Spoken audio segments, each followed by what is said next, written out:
اگر دال میں نمک چکھنا ہے تو طریقہ بہت ایزی ہے، بہت سرل.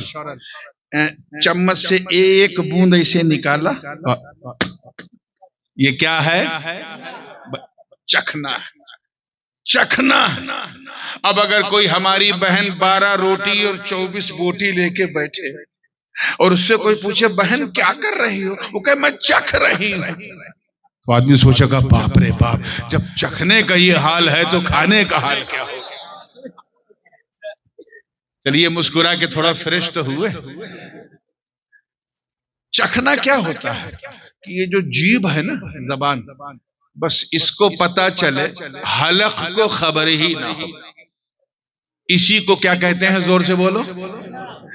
بس موت اتنی ہی ہے. آئے ہائے، اللہ کرے سمجھ میں آ جائے. اس سے زیادہ آئے گی، مزہ چکھائے گی اور چلی جائے گی. اس سے زیادہ موت نہیں. بس آئے گی، ٹیسٹ دے گی. تو سب کو موت آئے گی، ہر نفس کو موت آئے گی. آپ کو بھی آئے گی، آپ کے باپ کو بھی آئے گی. مگر کس کو آئے گی؟ نفس جس کے پاس. کس کے پاس؟ تھوڑا سا میں علماء کی توجہ چاہوں گا. اگر آپ نے اس نقطے کو کیچ کر لیا تو یہ بونس ہے، لیکن یہ علماء کے لیے ہے. مجھے موت آئے گی، میرے پاس نفس ہے. تمہیں موت آئے گی، تیرے پاس نفس ہے. یعنی جس کے پاس نفس ہے، توجہ، اسے کیا آئے گی؟ موت آئے گی. تو ہر نفس کے پاس نفس ہے، سب کو موت آئے گی. مجھے بتاؤ اس غوث اعظم کو تم کیا کہو گے؟ اس غریب نواز کو کیا کہو گے؟ اس مخدوم پنڈوا کو کیا کہو گے؟ اس غوث بنگالہ کو کیا کہو گے؟ اس مخدوم سمنانی کو کیا کہو گے؟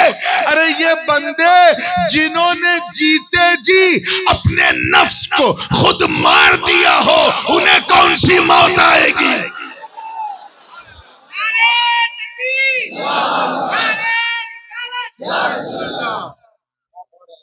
بات سمجھ میں آ رہی ہے نا؟ تھوڑا سا اپنے منہ پہ قابو رکھیں. یار کمیٹی کا بلہ لگائے ہیں تو چپ بھی رہیے. بہت زیادہ چل رہا ہے. میرا کان 2 نہیں ہے، 4-5 ہے. پبلک میں بھی سنتا ہوں میں کون کیا کہتا ہے، اس لیے بہت ہی دھیان پوروک. تیار ہیں آپ لوگ نا؟ ہر نفس کو موت کا مزہ چکھنا.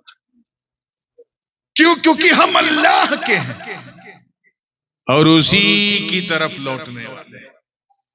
We have to go back to Allah, return back to Allah. اچھا ایک بات بتا، جب یہ بات بالکل طے ہو چکی ہے، حجت کو زیادہ بڑھ گئی.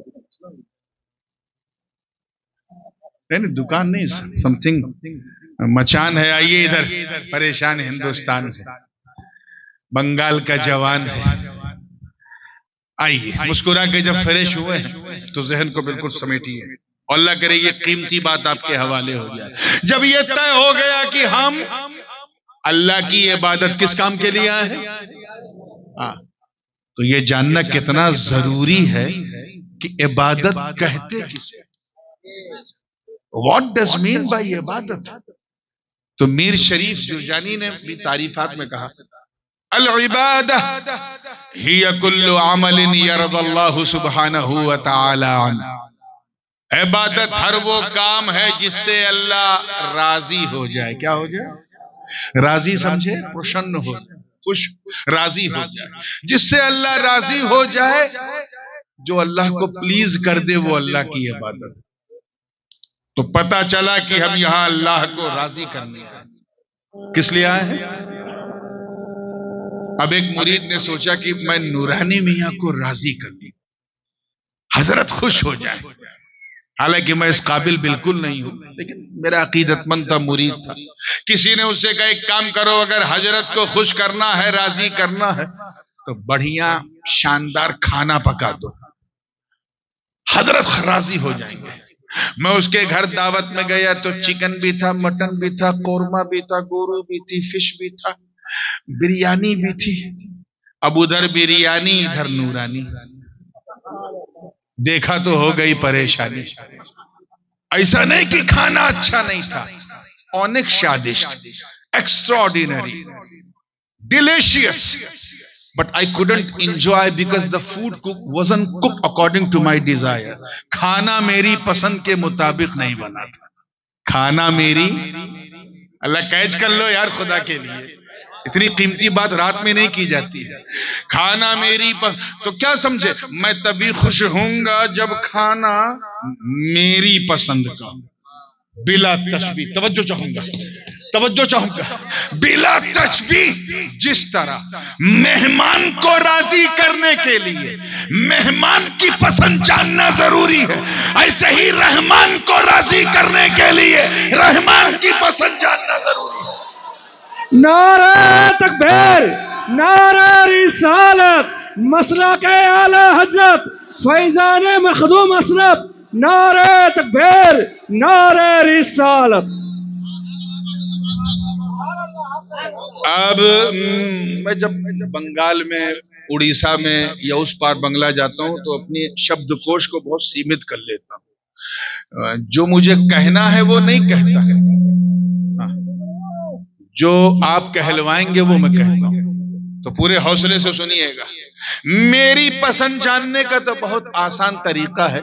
آؤ اور مجھ سے پوچھ لو، حضرت آپ کل میرے گھر دعوت ہے، کیا کھائیں گے؟ میں کھٹا کھٹ بتا دوں گا کہ مجھے خوش کرنا ہے تو سادی روٹی بنانا، سادہ چاول بنانا، سادی دال بنانا، سادی سبزی بنانا، کھانا سادہ بنانا، کیونکہ کھانا جتنا سادہ ہوگا دعا اتنی زیادہ ہوگی. میں اس کے گھر گیا، اپنے پسند کا کھانا دیکھا، کھانا تھا 2 روٹی، کھا لیا 4 روٹی. کیوں؟ کیونکہ کھانا میری پسند کا تھا. پرابلم یہ ہے، سمسیا یہ ہے کہ ہم اللہ کی پسند کیسے جانیں.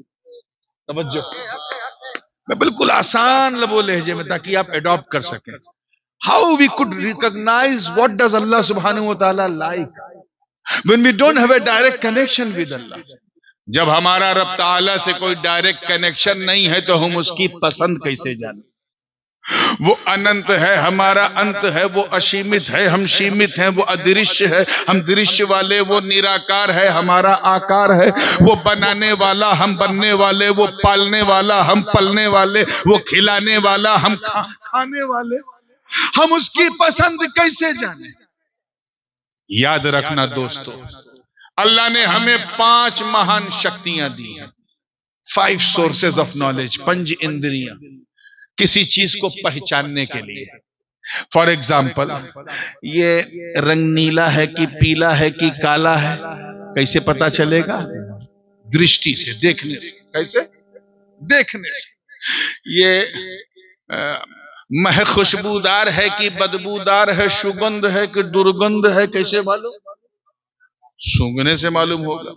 یہ آواز جو ادھر سے آ رہی تھی وہ مرد کی تھی یا عورت کی، کیسے پتا؟ سننے سے.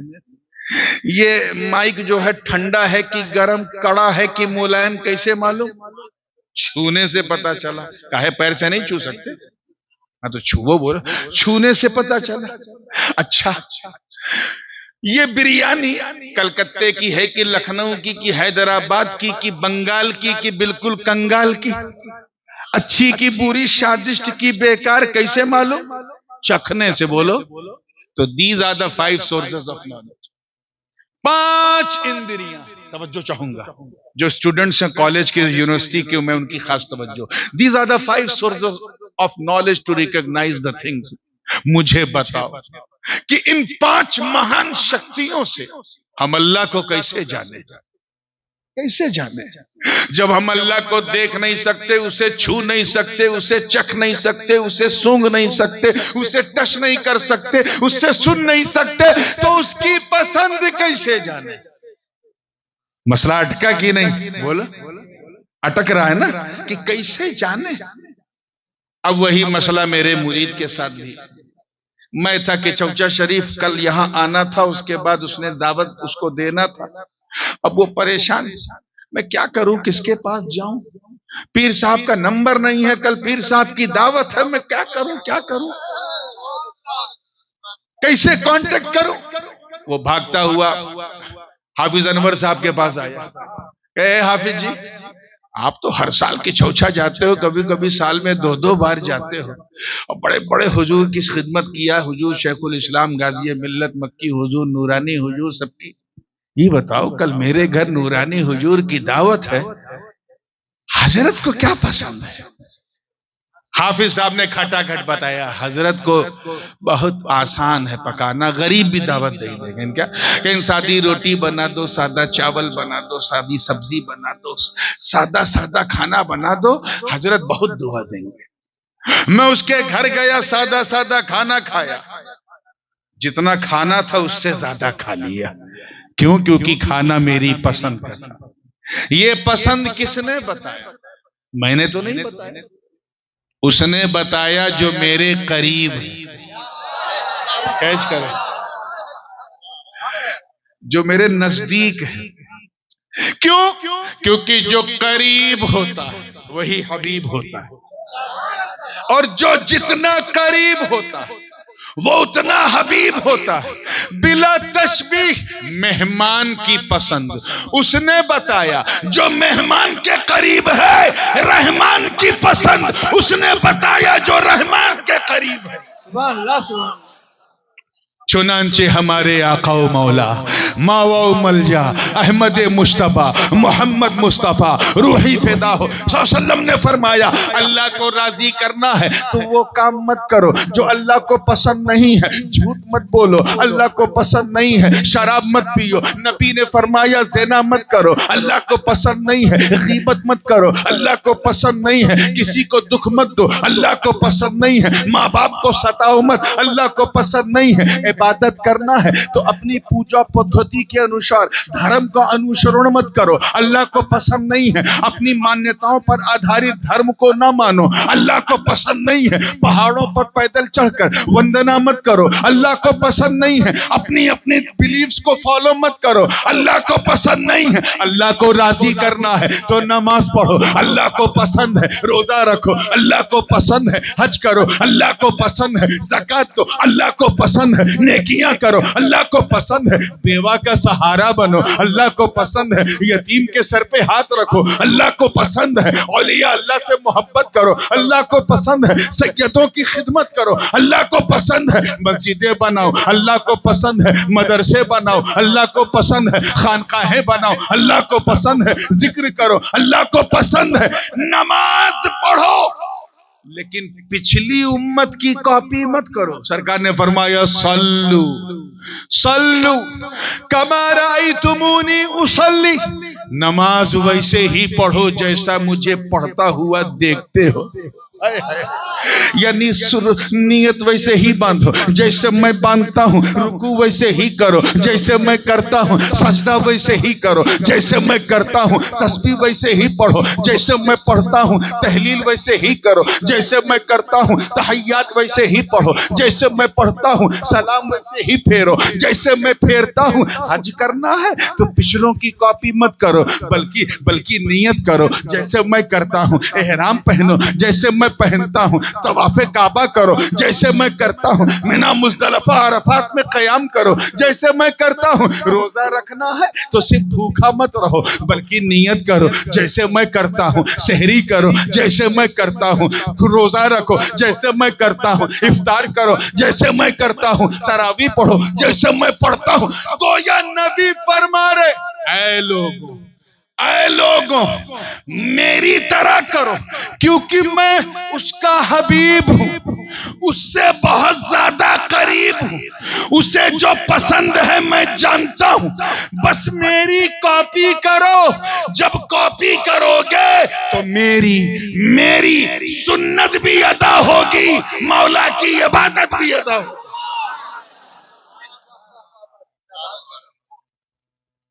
تو عبادت نام ہے سنت پاک مصطفیٰ کی تکمیل، محبوب کی اداؤں کو اپنانے کا.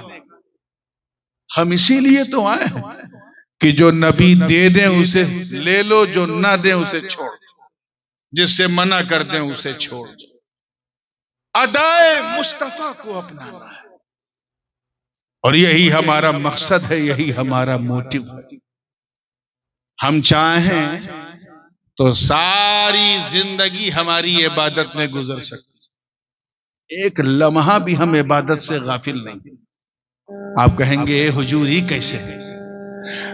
ہم عبادت کے لیے آئے ہیں تو کیا ساری زندگی ہم ہر وقت نماز پڑھیں گے تو کھائیں گے کب، پیئیں گے کب، ٹہلیں گے کب، بزنس کب کریں گے، کاروبار کب کریں گے؟ ارے بابا سب کرو گے، زندگی بھی چلے گی، بندگی بھی چلے گی۔ وہ کیسے؟ بس نیت اچھی کر لے۔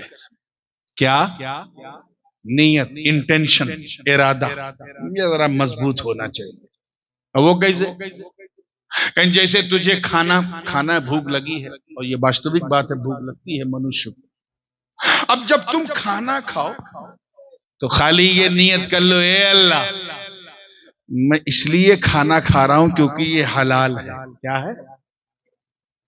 اور کھاؤں گا تو جسم میں شکتی آئے گی، طاقت آئے گی، اور جب طاقت آئے گی تو میں تیری عبادت کر سکوں گا۔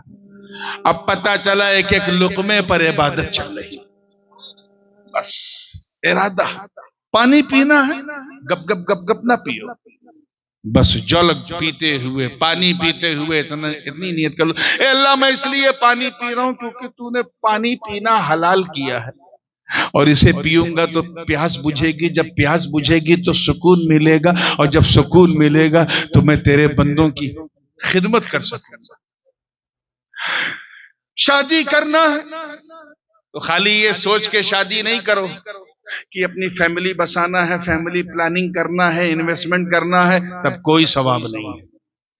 بس صرف یہ نیت کر لو کہ اے اللہ میں اس لیے بواہ کرنا چاہتا ہوں تاکہ میں تیرے محبوب کی سنت پہ عمل کر سکوں اور اپنے آپ کو گناہ سے بچا سکوں، گناہ سے روک سکوں۔ جب میں اپنے آپ کو گناہ سے روک لوں گا تو میری یہ عبادت ہو جائے گی۔ اب پتا چلا کہ تیری ازدواجی زندگی، شادی شدہ زندگی تیری بیوی کے ساتھ گزر رہی ہے، بیوی کی زیارت بھی ہو رہی ہے، عبادت بھی ہو رہی ہے، صرف انٹینشن۔ مدرسے میں پڑھنے جاؤ تو یہ سوچ کے نہ جاؤ کہ ہم اس لیے پڑھیں گے تاکہ پڑھ کے کچھ قابل بن جائیں تو سرکاری مدرسے میں تنخواہ ملے گی، اور جب تنخواہ اچھی ملے گی تو اچھا پالن پوشن، کوئی عبادت نہیں۔ لیکن صرف یہ نیت کر لی کہ اے اللہ میں مدرسے میں اس لیے آیا ہوں تاکہ تیرے نبی کا علم حاصل کروں، تیرے نبی کی شریعت کو سیکھوں، اور اس علم کے ذریعے تیرے دین کی خدمت کر سکوں۔ اب پتا چلا 14 سال اگر مدرسے میں دال بھات کھا رہا ہے تو 14 سال عبادت ہو رہی۔ یہی مومن کی life style. You have to be all the time in worship، ہر وقت اللہ کی عبادت۔ جلسے میں بیٹھے ہو، آئے ہو نا، بس اتنی نیت کر لو کہ اے اللہ ہم اس لیے جلسے میں جا رہے ہیں تاکہ تیرے دین کی سمجھ ہماری بڑھ جائے۔ اب پتا چلا بیٹھے ہیں، بیٹھے بیٹھے خالی دیکھ رہے ہیں، سن رہے ہیں، عبادت ہو رہی۔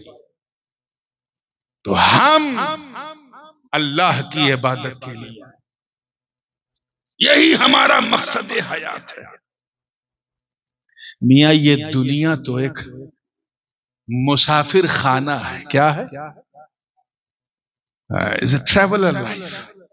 آپ نے سنا نا، پہلے اس دنیا میں تھے آپ، بولو تھوڑا سا جورے جورے بولو، شرماؤ نہیں، دنیا میں تھے، بعد میں رہو گے۔ ہمیں تو جب کہاں راؤنڈ، مسلمانوں میں راؤنڈ نہیں ہوتا، ایک بار گئے تو گئے، وہ 7 جنم والے کوئی اور۔ آپ پہلے دنیا میں تھے، پیدا ہونے سے پہلے تھے، مرنے کے بعد اس دنیا میں رہو گے، بولو زور سے، نہیں۔ تو نہ ہمارا یہاں اتیت ہے نہ بھوش، اور ہم اپنا ورتمان ڈھونڈ رہے ہیں، نہ ہم پہلے تھے نہ بعد میں رہیں گے، تو ہم ہیں کیوں؟ اسے تلاشنے کی کوشش کریں۔ ہم اپنی مرضی کے پیچھے بھاگ رہے ہیں، جبکہ اللہ کی مرضی پہ چلنا ہی اللہ کی عبادت ہے۔ اور ہم اپنی، اچھا بتاؤ، اپنی مرضی سے، اپنی اچھا سے اس دنیا میں آئے ہو؟ دیکھو سمپل سی بات ہے، یہ تمہاری ناک، آنکھ، کان، منہ، گلا کچھ تمہاری اچھا سے بنا ہے؟ تمہارا چہرہ تمہاری اچھا سے بنا نہیں. اچھا اپنی اچھا سے جاؤ گے؟ ہمیں تو نہ جب ہمارا آنا ہماری مرضی سے، نہ ہمارا جانا ہماری مرضی سے، تو ہمارا جینا ہماری مرضی سے کیسے ہوگا؟ اس باریکی کو سمجھو. ہم آئے ہیں اللہ کی مرضی سے. زور سے بولو، کس کی مرضی سے؟ جائیں گے اللہ کی مرضی سے، تو انشاءاللہ ہم جیئیں گے بھی تو اللہ کی مرضی سے. اور اللہ کی مرضی یہ کہ اے مسلمانوں مسلمان بن کے رہو، یہ اس کی مرضی. میرے محبوب کا دامن مت چھوڑو، یہ اس کی مرضی. ہم کیسے اس سے انکار کر سکتے ہیں؟ ساتھ ارشاد ہے ایمان والو ایمان لے آؤ. یا ایھا الذین آمنوا آمنوا، صاف ارشاد. اے ایمان والو ایمان لے آؤ. کبھی موقع رہا تو میں اس آیت پر تفصیلی بات کروں گا. بس آگے بڑھ کے صرف اتنا اشارہ کر کے جا رہا ہوں کہ ایمان والوں کو اللہ فرما رہا ایمان لے آؤ، یعنی ایسے مسلمان بن جاؤ، ایسے مسلمان بن جاؤ کہ تمہیں دیکھ کر غیر بھی یہ کہے کہ جب بندہ ایسا ہے تو مولا کیسا ہوگا. جب بندہ ایسا ہے تو مولا کیسا ہوگا. جب امتی ایسا ہے تو اس کا نبی کیسا ہوگا. آج ہمارا عالم یہ ہے، ہم اس لیے مسلمان ہیں کیونکہ ہمارے ابا مسلمان. ہاں، اس سے زیادہ کچھ نہیں. ہم اس لیے مسلمان ہیں کیونکہ ہمارے دادا مسلمان ہیں. ہم مسلمان کے گھر میں پیدا ہوئے اس لیے ہم مسلمان ہیں. ہم مسلمانوں کی طرح ٹوپی پہنتے ہیں، اور کبھی موقع ملتا ہے تو سینکڑوں کو پہنا بھی دیتے ہیں. بس ہم اس لیے مسلمان ہیں کیونکہ ہماری مسلمانی ہوئی، ختنہ ہوا، اور کوئی خوبی نہیں ہے، کوئی خوبی نہیں. ہم اس لیے مسلمان ہیں کیونکہ ہفتے میں ایک دن ہم لوگ مسجد چلے جاتے ہیں، عید میں سوئی کھانا نہیں چھوڑتے، ربیع الاول میں سبیل پینا نہیں چھوڑتے، محرم میں کھچڑا کھانا نہیں چھوڑتے. ہم اس لیے مسلمان ہیں. ہم اس لیے مسلمان ہیں کیونکہ ہمارا نام بنگلہ میں نہیں رکھا گیا بلکہ اردو میں، فارسی میں، عربی میں رکھا گیا، اس لیے ہم مسلمان ہیں. ہم وہ مسلمان نہیں ہیں میرے دوستو، ہم وہ مسلمان نہیں ہیں جنہوں نے بدر و احد، خیبر و خندق میں پرچم اسلام کو لہرا دیا. ہم وہ مسلمان نہیں جن کے تصور سے قیصر و کسریٰ کے ایوان میں زلزلہ آ جاتا تھا. ہم وہ مسلمان نہیں جن کا نام سن کر رستم اور سہراب کا کلیجہ تھر تھرا جاتا تھا. ہم وہ مسلمان نہیں جن کے قدم رکھنے سے کفر کے ایوان میں زلزلہ آ جاتا تھا. ہم وہ مسلمان نہیں ہیں جنہوں نے نبی کے ایک اشارے پہ مکے سے مدینہ کا سفر کر لیا.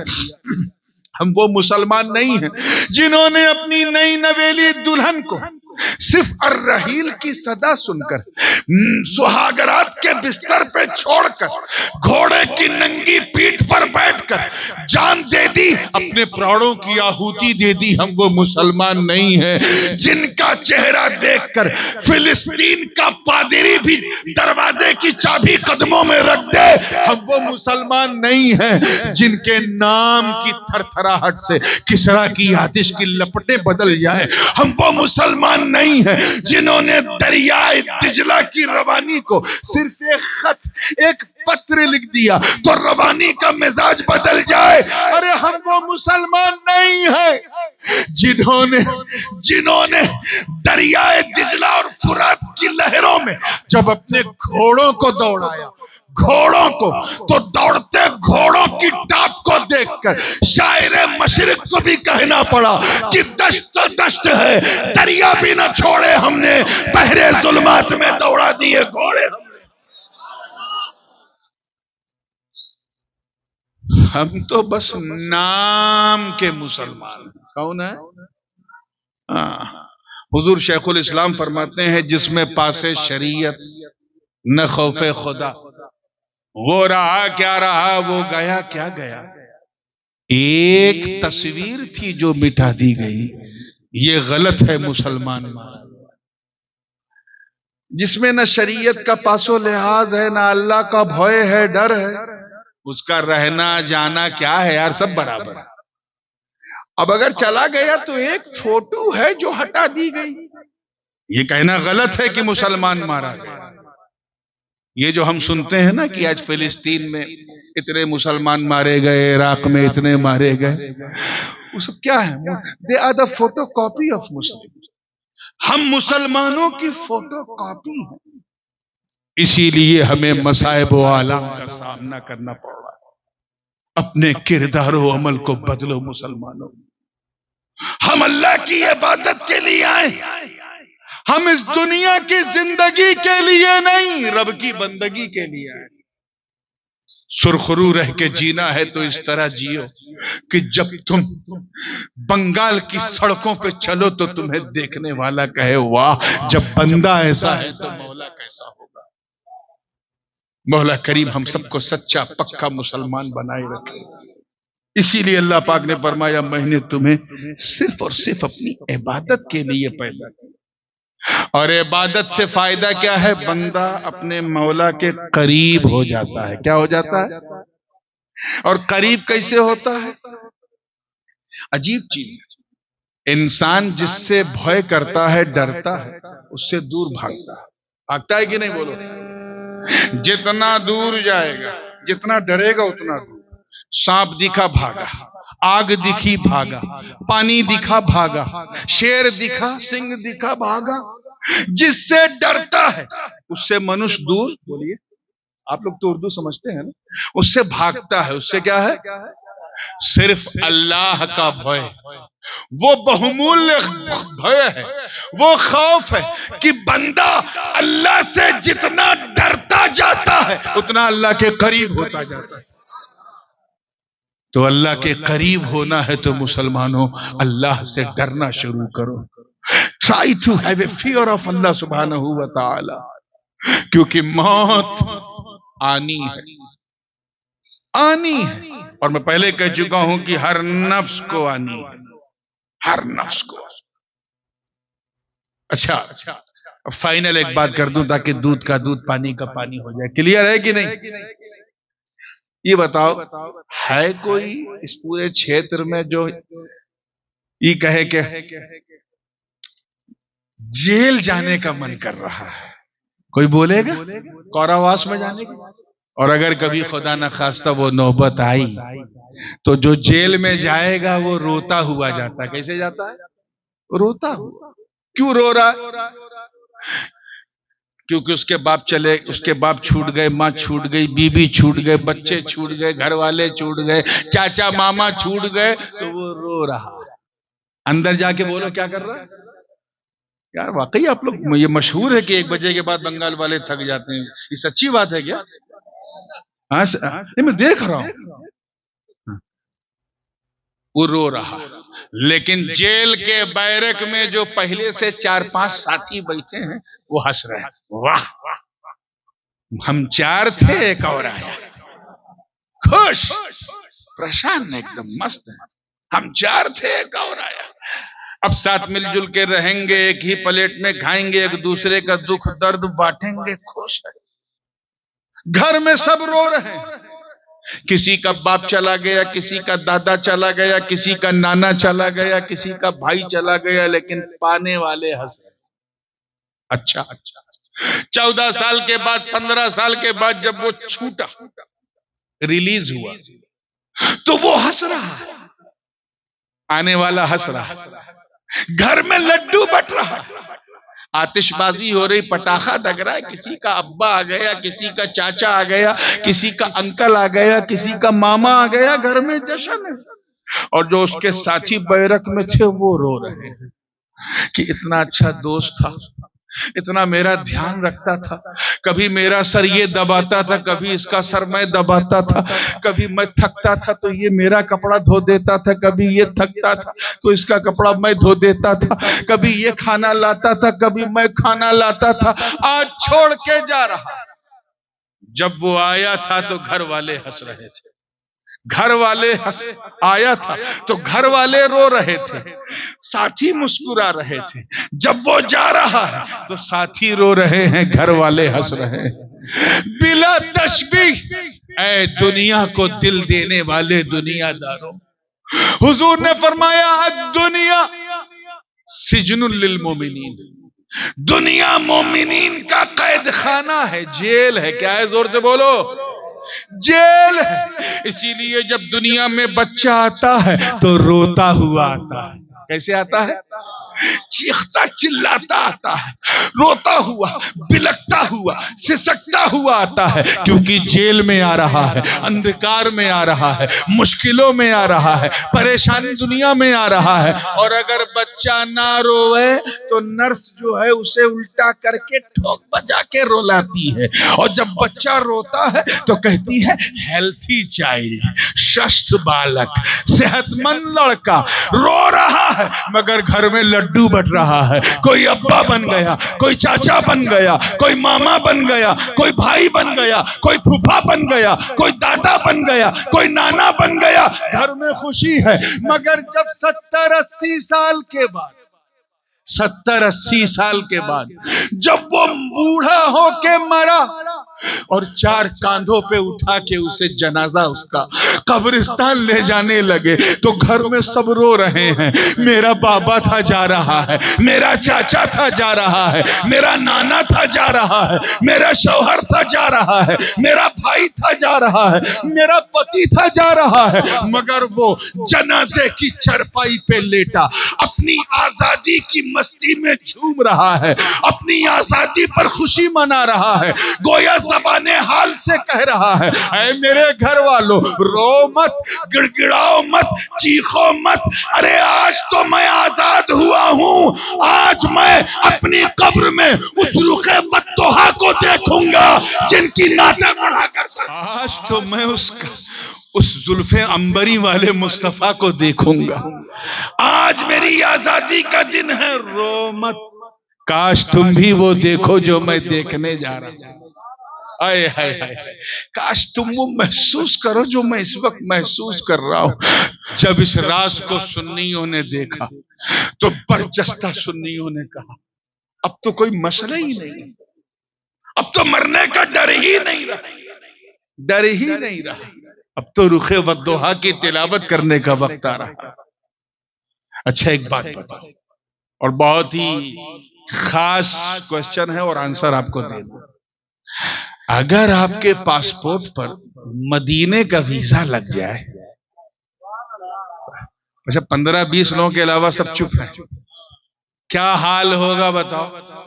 خوش ہو گئے کہ نہیں؟ جورے جورے وہیں سے کھچڑی پکنے لگے گی کہ مدینہ جاؤں گا، گنبد خضرا دیکھوں گا، سنہری جالی دیکھوں گا، استوان عائشہ دیکھوں گا، مقام دیکھوں گا، حضور علیہ السلام کا گھر دیکھوں گا، گنبد خضرا دیکھوں گا، محراب نبوی دیکھوں گا، جنت البقیع دیکھوں گا، مسجد نبوی دیکھوں گا، اس کے میناروں کو دیکھوں گا، اور مقام صفا کو دیکھوں گا، مدینہ شہر دیکھوں گا، نیند نہیں آئے گی مارے خوشی، ہے نا؟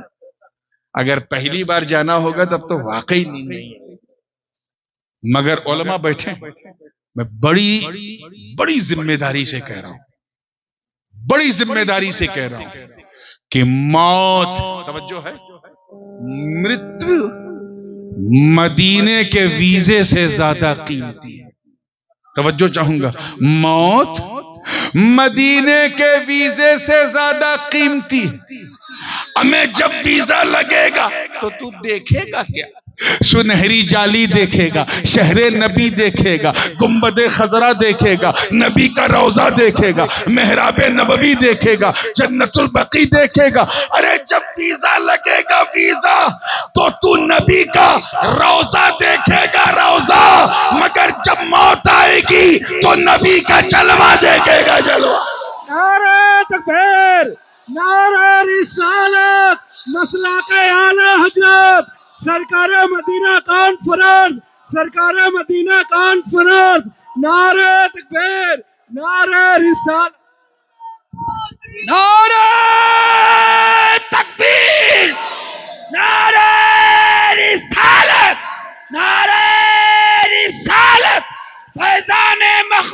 اشرف سیدان مختوم اشرف نعرہ تکبیر نعرہ رسالت. اس لیے وہ سینہ جس سینے میں نبی کا مدینہ، وہ موت کی آنکھوں میں آنکھیں ڈال کے کہتے ہیں اے موت آ، جس رنگ میں آ، جس ڈھنگ میں آ، توجہ رہے، جس کیفیت میں آ، چاہے تو فلسطین میں آ، چاہے تو گودھرا کانڈ میں آ، چاہے تو گجرات میں آ، چاہے تو بنگال میں آ، چاہے تو مظفر نگر کے لفڑے میں آ، چاہے تو سیریا میں آ، چاہے تو عراق میں آ، چاہے تو بم بن کے آ، چاہے تو میزائل بن کے آ، چاہے تو بندوق بن کے آ، چاہے تو تیر یا تلوار بن کے آ، اے موتا تجھے ہر سنی گلے لگانے کو تیار ہے، کیونکہ ہم جانتے ہیں کہ تو ہمیں مٹانے کے لیے نہیں بلکہ ہم غریبوں کو مصطفیٰ سے ملانے کے لیے آنا ہے، ٹینشن نہ لو. حضور نے فرما دیا ہے موتو قبل ان تموتو، مر جاؤ اس سے پہلے کہ تمہیں مار دیا جائے. مر جاؤ اس سے پہلے کہ تمہیں مار دیا جائے، یعنی اپنی خواہشات کو مار دو، اپنی اچھاؤں کو مار دو. آج ایک سے بڑھ کر ایک چیلنجز ہمارے سامنے ہیں، ایک سے بڑھ کر ایک حالات ہمارے سامنے ہیں. ہم نعرے تکبیر اور نعرے رسالت والے جلسوں میں الجھے ہوئے، اس لیے میرا دل بڑا زخمی ہے اور میں چاہتا ہوں کہ یہ بات بتاؤں. آج ہم ہر چیز سے ڈرتے ہیں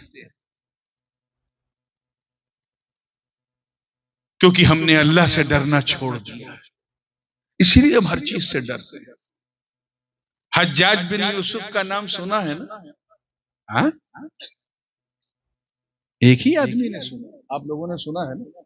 ہاں تو بولیے، جن لوگوں نے نہیں سنا ہے ذرا ہاتھ اٹھائیں تو. اچھا جن لوگوں نے سنا ہے وہ ہاتھ اٹھائیں. کچھ سمجھ میں نہیں آ رہا، رکھو یار. بہت سفاک ظالم تھا، بادشاہ تھا. دور اموی میں حضرت خواجہ حسن بصری کے زمانے میں مصر کا governor, and he was the murderer of صحابہ. اس نے کئی صحابہ اور تابعین کو قتل کیا، مگر بس ایک نیک کام کر کے گیا وہ، اور وہ یہ کہ اس نے قرآن میں اعراب و نقطے لگائے، زبر زیر لگائے، جس کی وجہ سے لوگ قرآن شریف پڑھ لیتے ہیں. اب اگر اللہ اسے معاف کر دے تو اس کا عدل ہے، فضل ہے، نہ معاف کرے تو اس کا عدل ہے. اتنا ظالم تھا مولانا کہ اپنے ہی گرو کو سائیڈ میں بٹھا کے خود اس کی کرسی پہ بیٹھ گیا، انہیں مارگ درشک بنا دیا. اتنا بڑا ظالم تھا. گرو کے زمانے میں جو سکہ چلتا تھا نا، اس سکے کو ڈی مونیٹائز، نوٹ بندی کر کے اپنے نام کا سکہ شروع کیا اس نے، اور پورے تنتر کو اس نے اپنے کنٹرول میں رکھا تھا. حکومت اس کے خلاف کوئی بول نہیں سکتا تھا، سارے سسٹم کو اس نے خرید لیا تھا. سب جتنے بصرہ شہر میں جو بڑے بڑے پیسے والے لوگ تھے سب اس کے دربار کے درباری تھے، جو وہ کہتا تھا وہی ہوتا تھا. علماء اور مشائخ کی ہمت نہیں پڑتی تھی اس کے خلاف کچھ کہنے کی، اور اگر کہہ دے تو ایک ڈیٹینشن سینٹر بنایا تھا اس میں ڈال دیتا تھا. میں حجاج بن یوسف کی بات کر رہا ہوں. آپ لوگوں کا دماغ کہیں اور تو نہیں جا رہا ہے نا؟ جا رہا ہے. اتنا ظالم تھا. ایک دن خواجہ حسن بصری کی بارگاہ میں ان کا ایک مرید آیا. اس نے عرض کیا حضور، توجہ سے سنیے گا حضور، یہ حجاج بن یوسف جیسا ظالم یہ ہمارے سروں پہ مسلط ہے، اللہ اسے ہٹا کیوں نہیں دیتا، کرسی سے اسے اتار کیوں نہیں دیتا؟ تو خواجہ حسن بصری نے سر اٹھا کے فرمایا سن، ما جاء الحجاج الا بذنوبنا. حجاج بن یوسف توجہ صرف ہمارے گناہوں کی وجہ سے آیا ہے. کس لیے آیا ہے؟ زور سے بولو. Allah subhanahu wa ta'ala brought him upon us because we have done a lot of sins. We are sinner. ہم اتنے گنہگار ہیں کہ ہماری کرتوتوں کی وجہ سے اللہ نے حجاج بن یوسف کو ہمارے اوپر بٹھایا ہے. ذرا سوچو مسلمانوں اور بنگال کے غیور سنیوں، آج سے لگ بھگ 1400 برس پہلے کے گنہگار، اللہ جانے وہ کیسے گنہگار تھے، لیکن 1400 برس پہلے کے گنہگاروں کو دیکھ کر کہا تھا کہ ان گنہگاروں کی وجہ سے حجاج بن یوسف آیا. آج کے گنہگاروں کو دیکھتے تو کیا کہتے؟ بات بات میں جھوٹ بولنے والے گنہگاروں کو، دھوکہ دینے والے، فراڈ کرنے والے، شراب پینے والے، زناکاری کرنے والے، ماں باپ کا دل دکھانے والے، حرام پیسہ کھانے والے، حرام کھلانے والے، آج ایسے لوگوں کو دیکھتے تو وہ کیا کہتے ہیں؟ یہ رات دن شراب کباب اور شباب میں گزارنے والے ہماری قوم کے نوجوانوں کو دیکھتے تو کیا کہتے؟ اب اگر ہم یہ محسوس کرتے ہیں کہ ہمارے سر پہ کوئی ظالم ہے، اگر ہمیں یہ لگتا کہ ہم بہت پریشان ہیں، ہم پر ظلم ہو رہا، ہمیں 2 نمبر کا شہری سمجھا جا رہا، تو ادھر ادھر شکایت کرنے کی ضرورت نہیں.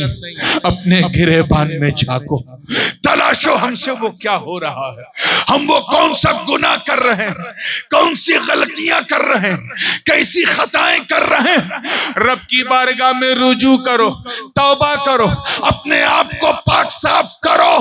میں رب کی عزت کی قسم اٹھا کے کہتا ہوں کہ اگر تو نے اللہ کی مرضی سے جینا شروع کیا اور موت سے پہلے موت کی تیاری کر لی تو تجھے نہیں ہٹانا پڑے گا، میرے مولا کا کرم خود اسے اٹھا کے باہر کر دے گا. اب اس چیز کو سمجھنے کی بہت سخت ضرورت ہے کہ ہم میں کتنے لوگ ہیں جو اللہ کی مرضی پہ جی رہے ہیں. سب اپنی اپنی اچھا، اپنی اپنی مرضی کو اپلائی کر رہے ہیں، اور یہ جانتے ہوئے کہ ہم اللہ آخری بات. اور یہ بڑی دلچسپ بات ہے. رب تعالیٰ نے کیا فرمایا؟ آیت میں نے کیا پڑھی؟ وَمَا خَلَقْتُ الْجِنَّ وَالْإِنسَ إِلَّا لِيَعْبُدُونِ. میں نے پہلے عرض کیا کہ ہم اللہ کے ہیں، یہ آپ سن چکے، مگر کس طرح ہے ذرا دیکھو یار، کتنا پریویلیج اللہ نے دیا ہے تمہیں. And you forgot، آپ بھول گئے. سب کچھ اللہ نے ہمارے لیے بنایا. کس کے لیے بنایا؟ جی اگر آپ گننا شروع کریں کیا کیا بنایا تو بچپن سے لے کر 55 تک پہنچ جاؤ گے، گنتی پوری نہیں. چاہے برگ و ثمر ہو، شمس و قمر ہو، شجر و حجر ہو، خشک و تر ہو، بحر و بر ہو، سیم و زر ہو، لال و گوہر ہو، چاہے زمین و زماں ہو، مکین و مکاں ہو، چنین و چنا ہو، یہ سارے جہاں، یہ سب اللہ نے ہمارے لیے. کس کے لیے؟ انسان کے لیے. شرماؤ مت، کس کے لیے؟ منشیہ کے لیے، انسان کے لیے بنایا.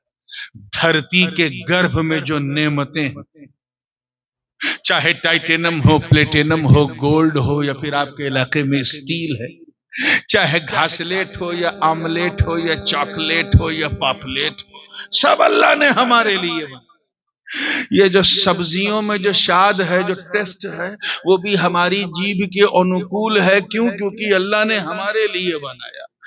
حد تو یہ ہے کہ پیڑ پودے اللہ نے ہمارے لیے،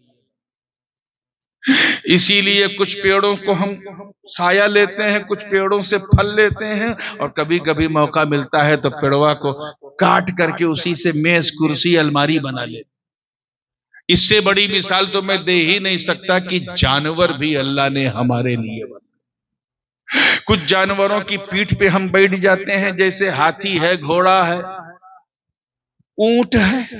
کچھ گدھے پر بھی بیٹھ جاتے ہیں. وہ ہمیں گراتے نہیں، انہیں پتا ہے ہم انسان سب اپنی ڈیوٹی نبھا رہے ہیں. کچھ جانوروں کے کمر میں رسا باندھ کے ان سے سامان کھچواتے ہیں، وہ ہمیں پٹکتے نہیں ہیں، انکار نہیں کرتے، انہیں پتا ہے کہ ہم انسان کے لیے. اور کبھی منہ کا شاد اگر بدلنا ہوا تو کچھ معقول اللحم جانوروں کو ذبح کر کے مسالہ لگا کے بھون کے کھا بھی جاتے ہیں. وہ 4 پیر کے جانور کو تکلیف نہیں ہے، آج کل کچھ 2 پیر کے جانور ہیں، یہ کاٹو یہ نہ کاٹو. خیر بنگال والوں آپ کو ٹینشن نہیں، how much you can eat. سب اللہ نے کس کے لیے بنایا؟ ذرا زور سے ایک بار بول دیں، کس کے لیے؟ ادھر والے وہ چیئرمین حضرات ذرا بول دیں، کرسیوں پہ جو بیٹھے ہیں، کس کے لیے آپ بنائے گئے؟ ساری دنیا انسان کے لیے. کس کے لیے؟ آپ بولیے کس کے لیے؟ مگر اے حضرت انسان، کبھی آپ نے ایک لمحے کے لیے سوچا، جسٹ فار دا مومنٹ، کہ اے اللہ سب کچھ تو نے ہمارے لیے بنایا، اے اللہ ہمیں کس کے لیے بنایا؟ ہمیں کس کے لیے؟ تو قرآن کی اسی آیت سے رہنمائی ہوتی ہے. گویا رب تعالیٰ فرما رہا، اے میرے بندو، میں نے سب کچھ تمہارے لیے بنایا اور تمہیں میں نے اپنے لیے بنایا، اور اس لیے بنایا ہے تاکہ تم ہماری عبادت کرو. And there is only one way to get a pleasure of Almighty Allah, to take a daman of رسول اللہ، کہ اگر آپ کو اللہ کو راضی رکھنا ہے تو مصطفیٰ کا دامن تھام لو، دامن محبوب کو تھام لو، انہی کے پیچھے پیچھے چلو، پوری شان سے چلو. ارے قبر کی تنہائی، کس دنیا کو تو نے دل دیا تھا، اس دنیا نے تو تجھے چھوڑ دیا. قبر میں تو نے کھیت کھلیان کو دل دیا، قبر میں اس نے بھی ساتھ چھوڑ دیا. بیوی بچوں کو دل دیا، اس نے بھی ساتھ چھوڑ دیا. بھائی بہن کو دل دیا، قبر میں اس نے بھی ساتھ چھوڑ دیا. اپنے یار دوستوں کو دل دیا تھا، رات رات ان کے ساتھ کلب میں کیرم کھیلتے تھے، انہوں نے بھی ساتھ چھوڑ دیا. حد تو یہ ہے کہ ماں باپ نے بھی ساتھ چھوڑ دیا. اس باپ نے تیرا ساتھ چھوڑ دیا جس نے اپنے بڑھاپے کی بیساکھی تجھے بنایا تھا، جس نے کلمہ اسلام کا نغمہ تیرے کانوں کو سنایا تھا، جس نے تجھے اپنے سینے پہ لٹا کر لوریاں سنایا تھا، جس نے اپنے بڑھاپے کی طاقت تجھے بنایا تھا، اس باپ نے تجھے چھوڑ دیا. حد تو یہ ہے کہ تیری ماں نے تجھے چھوڑ دیا. وہ ماں جو ممتا کا ساگر ہے، وہ ماں جو بلیدان کی مورت ہے، وہ ماں جو محبت کا سمندر ہے. ارے وہ ماں جو اب 9 مہینہ اپنی کوکھ میں رکھے تھی اور برداشت کرتی تھی، وہاں بھی اندھیرا ہے، تیری قبر میں بھی اندھیرا ہے، مگر قبر کے اندھیرے میں تیری ماں نے تیرا ساتھ چھوڑ دیا. نکیرین کی بھیانک شکلیں ہیں، مگر کوئی مانوس چہرہ تیرے سامنے نہیں.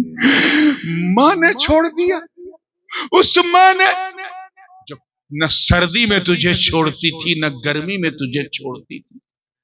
جب تو چھوٹا تھا تو تجھے اپنی چھاتی سے لگا کے دودھ پلانے والی تیری ماں، تیرے لیے نئے نئے سپنے سجونے والی تیری ماں، تیری خوشی کے لیے اپنی خوشی کا بلیدان دینے والی تیری ماں.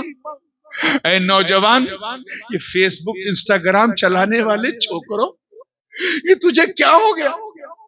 تیری زندگی میں ایک نئی نویلی دلہن کیا آئی، تو اپنے ماں کے بلیدان کو بھول گئے، اپنی بیوی کے سامنے ماں کو گھر سے نکال دیا. چند پیسے کیا آئے کلکتہ بمبئی میں کمانے سے، ماں کی عزت بھول گئے. ارے نوجوان، اے نوجوان، اے کسی اپنی بیوی کی کمبخت مسکراہٹ کے سامنے اپنی ماں کو دھکے مارنے والوں، کبھی تم نے ایک سیکنڈ کے لیے سوچا کہ تیری بیوی نے تجھے تب پیار کیا جب تیرے پاس کھلانے کے لیے روٹی تھی، تب پیار کیا جب پہنانے کے لیے کپڑا تھا، تب پیار کیا جب ٹھہرانے کے لیے تیرے پاس مکان تھا، تب پیار کیا جب اسے بہلانے کے لیے تیرے شریر میں طاقت تھی، تب اس نے پیار کیا. مگر ماں نے تو تجھے اس وقت بھی نہیں چھوڑا جب تو دودھ کی بوتل بھی نہیں اٹھا پاتا تھا. وہ ماں، ذرا سوچ، جو جنوری فروری کی ٹھنڈک میں تیرے گیلے بستر کو رات ہی رات بدل دے، وہ ماں تجھے جوان کرنے کے لیے اپنی جوانی لٹا دے وہ ماں، تیرے لیے اپنا تن من دھن سب نچھاور کر دے وہ ماں۔ ذرا سوچ اس نوجوان پر کیا گزری ہوگی جب قبر کا تختہ ڈالا گیا اور سامنے نکیرین کی بھیانک شکلیں ہیں، نہ باپ ہے نہ ماں ہے، اس کے تو امید کے سارے چراغ بجھ گئے۔ وہ تو بس یہی کہنے لگا ہے مولا تعالی میں گنہگار ہوں مگر مسلمان ہوں، تیرے نبی کا امتی ہوں، اے اللہ بس اپنے نبی کے صدقے میں میری قبر میں تھوڑا اجالا کر دے، یہ اندھیرا مجھے کاٹ کھا رہا ہے، مجھے کچھ دکھ نہیں رہا۔ میری ماں ہر جگہ میرے ساتھ ہوتی تھی، آج وہ بھی میرے ساتھ نہیں ہے، اے اللہ اجالا کر دے، اجالا کر دے۔ وہ نوجوان ہاتھ اٹھا کر گڑ گڑا کر نکیرین کی بھیانک شکلوں کے سامنے اپنے مولا سے اجالے کی بھیک مانگ رہا ہے، بھیک مانگ رہا ہے کہ اسی دوران اس کی قبر میں اجالا ہوتا ہے، روشنی ہوتی ہے۔ میرے مصطفیٰ کی شان رحمت للعالمینی جلوہ گر ہے۔ آقا فرماتے ہیں اے میرے امتی گھبرا مت، میں اتنا قریب ہوں، تیرے اتنے پاس ہوں کہ جہاں تیری ماں تیرا ساتھ نہ دے وہاں بھی میری رحمت تیرے ساتھ ہے۔